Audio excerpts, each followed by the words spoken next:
On prévoyait que l'économie allait s'effondrer. On prévoyait des années de disette, des années d'asphyxie pour la Russie.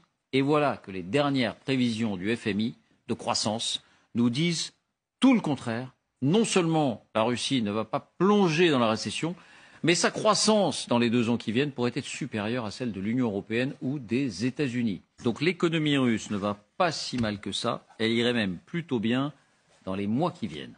Et oui, les chiffres du FMI font sensation. Il y en a 2. En 2023, cette année, plus 0,3% de croissance en Russie.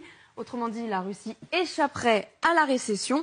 Et en 2024, l'année prochaine, plus 2,1% de croissance. Autrement dit, la Russie ferait mieux en 2024 que l'Europe et que les États-Unis.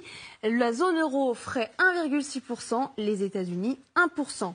En clair, le désastre annoncé n'a pas lieu. Le FMI prévoyait déjà une récession de 8,5% pour l'année 2022 qui vient de s'achever. Ce recul ne sera finalement que, entre guillemets, de moins 2,2% et le redressement est déjà en cours.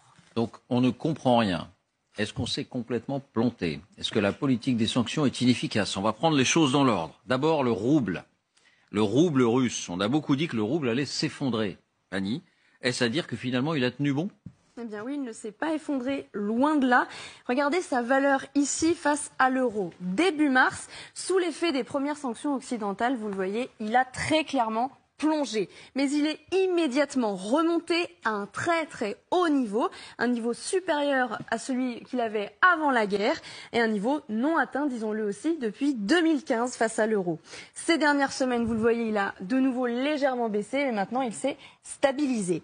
Alors comment cela s'explique? Eh bien grâce à une série de mesures que le Kremlin et la Banque centrale russe ont prises pour éviter tout mouvement de panique en Russie.